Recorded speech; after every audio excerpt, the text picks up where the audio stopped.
विकृत्यै नमः। ॐ विकृत्यै नमः। ॐ विद्यायै नमः। ॐ सर्वभूतहितप्रदायै नमः।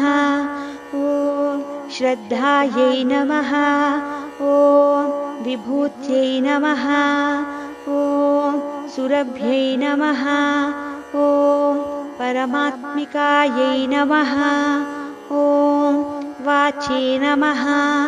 ॐ पद्मालयायै नमः। ॐ पद्मायै नमः। ॐ शुचये नमः। ॐ स्वाहायै नमः। ॐ स्वधायै नमः। ॐ सुधायै नमः। ॐ धन्यायै नमः। ॐ हिरण्मयै नमः। ॐ लक्ष्म्यै नमः। ॐ नित्यपुष्टायै नमः। ॐ विभावर्यै नमः। ॐ आदित्यै नमः। ॐ दित्यै नमः।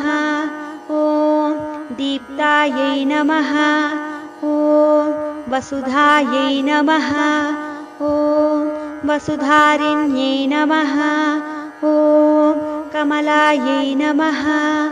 ॐ कान्तायै नमः। ॐ क्षमायै नमः। ॐ क्षीरोदसम्भवायै नमः। ॐ अनुग्रहपरायै नमः। ॐ रिद्धये नमः। ॐ अनघायै नमः। ॐ हरिवल्लभायै नमः। ॐ अशोकायै नमः।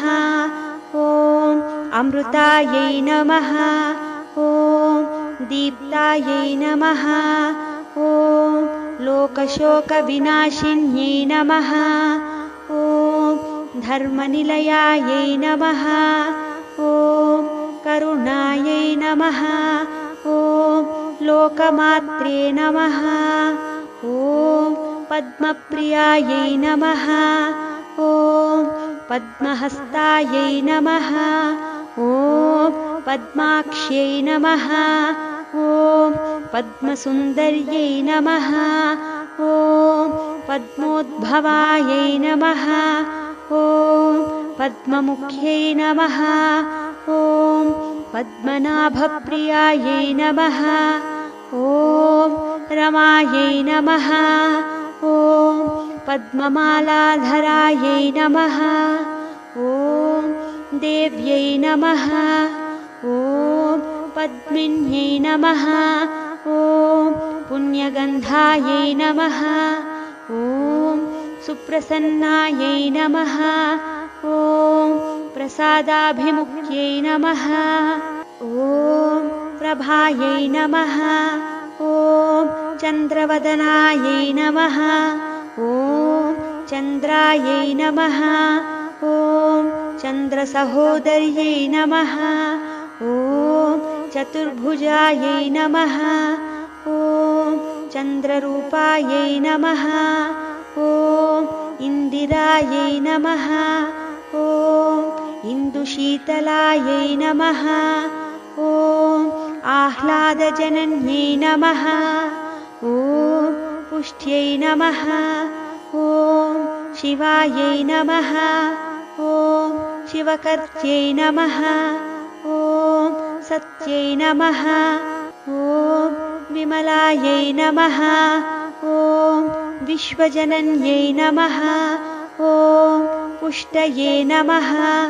ॐ दारिद्र्यनाशिन्यै नमः। ॐ प्रीतिपुष्करिण्यै नमः।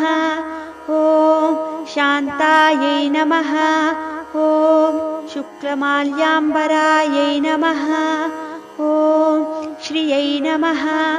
ॐ भास्कर्यै नमः। ॐ बिल्वनिलयायै नमः। ॐ वरारोहायै नमः। ॐ यशस्विन्यै नमः। ॐ वसुन्धरायै नमः। ॐ उदाराङ्गायै नमः। ॐ हरिण्यै नमः। ॐ हेममालिन्यै नमः। ॐ धनधान्यकर्यै नमः। ॐ सिद्धये नमः। ॐ स्त्रैणसौम्यायै नमः। ॐ शुभप्रदायै नमः। ॐ नृपविष्मगतानन्दायै नमः। ॐ वरलक्ष्म्यै नमः। ॐ वसुप्रदायै नमः। ॐ शुभायै नमः। ॐ हिरण्यप्राकारायै नमः। ॐ समुद्रतनयायै नमः। ॐ जयायै नमः। ॐ मङ्गलदेव्यै नमः। ॐ विष्णुवक्षस्थल नमः। ॐ स्थितायै नमः। ॐ विष्णुपत्यै नमः। ॐ प्रसन्नाक्ष्यै नमः। ॐ नारायणसमाश्रितायै नमः। ॐ दारिद्र्यध्वंसिन्यै नमः। ॐ देव्यै नमः। ॐ सर्वोपद्रववारिण्यै नमः। ॐ नवदुर्गायै नमः। ॐ महाकाल्यै नमः। ॐ ब्रह्मविष्णुशिवात्मिकायै नमः। ॐ त्रिकालज्ञानसम्पन्नायै नमः। ॐ भुवनैश्वर्यै नमः। इति श्रीलक्ष्म्यष्टोत्तरशतनामावळि समाप्तम्।